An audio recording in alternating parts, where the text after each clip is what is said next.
अस्सलाम वालेकुम। उम्मीद है आप सब लोग खैरियत से होंगे। आज फिर एक और नई रेसिपी के साथ माइंड क्रिएशंस आपके साथ। सहर के किचन में आज बना है चने की दाल। तो चने की दाल जो है इस मौसम में अच्छी लगती है और मैंने एक नए मसाले से इसको तैयार किया है। तो आप भी इस मसाले से तैयार करेंगे तो ये बहुत ही मज़ेदार और लजीज और चटपटी बनेगी और मिनटों में ख़त्म हो जाएगी। तो ज़रूर ट्राई करिएगा। ये मैंने ट्राई किया है अचारी मसाले से। तो अचारी चने की दाल मैंने आज बनाई है। इस दाल को इस मसाले से तैयार करेंगे तो यकीन जाने कि इसका जायका भी बदल जाएगा और घर वाले तारीफ़ करते करते थक जाएंगे, इतनी मज़ेदार ये दाल तैयार होगी। तो अचारी मसाले से मैंने इस दाल को तैयार किया है। इसमें अपने मसाले भी कुछ ऐड किए हैं और बाकी जो है अचार का मसाला ऐड किया है। तो अचार का मसाला, अदरक लहसुन का पेस्ट, प्याज, टमाटर, हरी मिर्च और कुछ अपने स्पाइसेस। तो आप देख लीजिएगा इसमें क्या क्या ऐड किया है। आप अपने हिसाब से कम या ज़्यादा कर सकते हैं, जो आपको अपना टेस्ट पसंद हो आप उसके हिसाब से रखिएगा। तो अब हम चलते हैं कुकिंग की जानिब। सबसे पहले जो है तेल को गरम कर लेंगे और हमने प्याज को चॉप करके रख लिया था। प्याज, टमाटर ये सारी चॉप करके रखिए ना। सारा जो है जो साबुत मसाला है मैंने वो डाला है। इसमें कलौंजी है, ज़ीरा है और कड़ी पत्ता मेरे पास रखा हुआ था, तो आप इसको भी ऐड कर लें, इससे भी बहुत बेहतरीन जायका बनता है। तो आप अपने हिसाब से रखें, आप चाहें तो शामिल करें कड़ी पत्ता, लेकिन यह है कि इससे जो है बहुत टेस्ट दुबाला हो जाएगा। और हरी मिर्चों को मैंने थोड़ा सा तेल में फ्राई किया था, इससे भी बहुत मज़े का टेस्ट बनता है। तो अब सारे मसालों को मैं जो है फ्राई करने के बाद जब खुशबू आने लगे तो इसके अंदर प्याज ऐड कर दूँगी। प्याज को ट्रांसलूसेंट फ्राई करेंगे और इसको ब्राउन नहीं, बिल्कुल भी नहीं करेंगे, क्योंकि ब्राउन होने के बाद इसका जायका चेंज हो जाएगा। तो ट्रांसलूसेंट फ्राई करने के लिए हम इसको रखेंगे। इतनी देर में हम हरी मिर्चों को रेडी करेंगे और हरी मिर्चों को स्लिट करके आप इसको इसके अंदर अचारी मसाला फिल करना है। इसके अंदर से आप बीज नहीं निकालिएगा हरी मिर्चों का, क्योंकि असल जायका बीज से ही आता है। कुछ लोग इसके बीज निकाल देते हैं। बड़ी हरी मिर्चें वैसे भी लाइट होती हैं, तो अगर बीज ना निकालें तो असल जायका तो उनका बीजों में ही होता है। आप बेशक ना खाएं, लेकिन उसके अंदर टेस्ट डेवलप हो जाता है। तो अचारी मसाला रीफ़िल करेंगे मिर्चों के अंदर। मैंने ज़्यादा मिर्चों का इस्तेमाल नहीं किया है, 4 से 5 लिए हैं। आप इसको ज़्यादा भी कर सकते हैं मिर्चों को। तो आप इसके अंदर जब आप रीफ़िल कर लेंगे तो जो मसाला बच जाएगा उसको हमने अपने मसाले के अंदर ऐड कर लेना है, जो हम दाल बनाएंगे। हरी मिर्चों को हमने ऐड नहीं करना, इसको बिल्कुल आखिर में डालेंगे। जब दाल तैयार हो जाएगी, एंड पे दम पे रखेंगे तो फिर हरी मिर्चें ऐड करेंगे, वरना ये सारा मसाला दाल के अंदर मिक्सअप हो जाएगा। तो इसका भी एक मकसद है, एक टाइम है, जो मैं आपको बताऊंगी कि आपको इसको कब रखना है हरी मिर्चों को और कैसे रखना है, क्या करना है। तो ये इसकी प्रेजेंटेशन के वक्त बताऊंगी।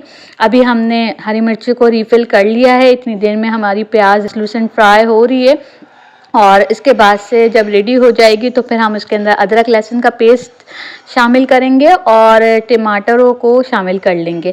और मैं जो हूँ, अक्सर लोग जो हैं टमाटरों को बारीक काटते हैं, इतनी देर लगती है उसके अंदर, और मेरा तरीका अलग है। तो टमाटरों को आप किसी भी शेप में काटें, आप उसको दम पे रख दें तो वो 2 मिनट में जो है सॉफ्ट हो जाते हैं टमाटर। तो अब मेरा मसाला रेडी हो गया था और टमाटरों का भी मैंने जो है शेप काट लिए था।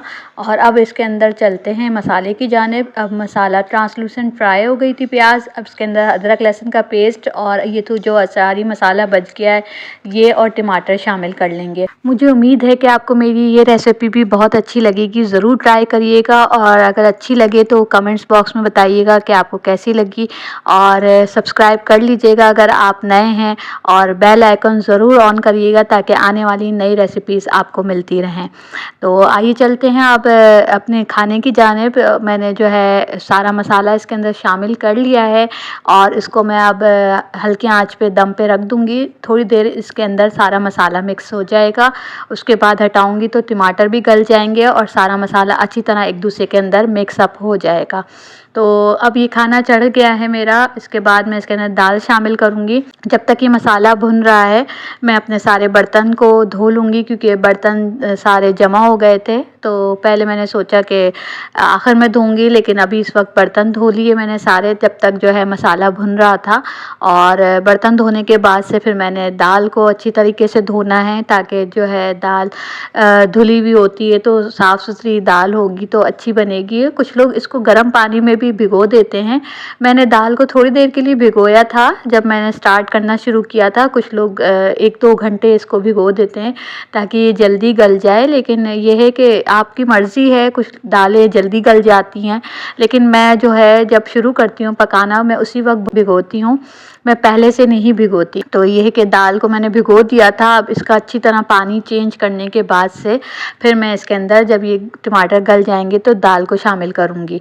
रोज़ की बड़ी टेंशन होती है कि आज खाने में क्या पकाएं। रोज़ सोचना पड़ता है कि खाने में क्या पकेगा आज, और सोचते सोचते यही ज़्यादा दिमाग में आता है कि जो बच्चे खाएंगे वही पकाना बेहतर है, क्योंकि आप अपनी मर्ज़ी से कुछ भी पका लें लेकिन बच्चे नहीं खाते तो फिर वो जो है आपकी चीज़ें भी वेस्ट होती हैं और आपको टेंशन अलग होती है कि ये तो बच्चे खा ही नहीं रहे, तो उनके लिए कुछ और अरेंज करना पड़ता है, तो उनसे पूछ के भी बनाना पड़ता है कि वो क्या खाएंगे। रोज़ वो सोचते हैं कि नई चीज़ खाएं, तो मैं रोज़ कोशिश यही होती है कि हर चीज़ को नए तरीके से ट्राई करूं। तो ये भी मैंने नए तरीके से बनाई है, और इसको अगर आप पराठे के साथ ट्राई करेंगे अचारी मसाले की चने की दाल, तो उससे इसका मज़ा मज़ीद दुबाला हो जाएगा। प्लीज़ इस बात को समझिएगा। इस जिसको मिर्चें खानी है वो जो है हरी मिर्चों का इस्तेमाल साथ रख सकता है पराठे के साथ, और जो है दाल के साथ जिसको हरी मिर्चों का जो है टेस्ट चाहिए, क्योंकि वो जो है इससे टेस्ट जो है डबल हो जाएगा, यानी मिर्चें तेज़ हो जाएंगी, और आप उसको ट्राई करेंगे चने की दाल के साथ तो और मज़ा आएगा। तो आप मेरी इस टिप को भी फॉलो करिएगा। रोटी से इसका जायका अलग होगा, पराठे से इसका जायका डिफरेंट हो जाएगा, तो पराठे से ये ज़्यादा अच्छी लगेगी। तो ये मेरी टिप थी जो मैं आजमाती हूँ, मेरे बच्चे शौक से खा लेते हैं, तो मैंने आपको भी यही बताया। सारा मसाला मेरा रेडी हो गया था। अब इसके अंदर मैंने दाल भी शामिल कर ली है, और दाल शामिल करने के बाद से मैं इसको जो है जब तक ये गल नहीं जाती इसको हम धीमी आंच पे पकाएंगे। ये ज़्यादा से ज़्यादा 1 घंटा लेगी, 1 से 1.5 घंटे में तैयार हो जाएगी। अब देखें ये दाल अच्छी तरीके से गल चुकी थी, इसका पानी खुश्क हो गया था। अब आखिर में मैंने इसके अंदर हरी मिर्चें शामिल करी।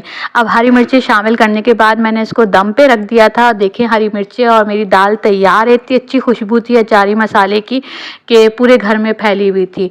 तो अब प्रेजेंटेशन का वक्त है, आप उसको हरी मिर्चों को शामिल करिएगा। अगर आपने इसको दाल में मिक्स कर दिया तो हरी मिर्चों का जायका चेंज हो जाएगा। जो हमने अलग से इस्तेमाल किया है वो आप अलग ही ऊपर ही रखिएगा, ताकि जिसको चाहिए वो इसके साथ जो है इसको खा सकता है। तो तैयार हो गई है। मुझे उम्मीद है कि आपको मेरी रेसिपी पसंद आई होगी। अगर पसंद आए तो थम्स अप कर दीजिएगा, और दुआओं में मुझे अपनी याद रखिएगा। इंशाल्लाह फिर मिलेंगे एक नई रेसिपी के साथ, कोई ट्रिक एंड टिप्स के साथ इंशाल्लाह। जब तक के लिए फ़ी अमान अल्लाह।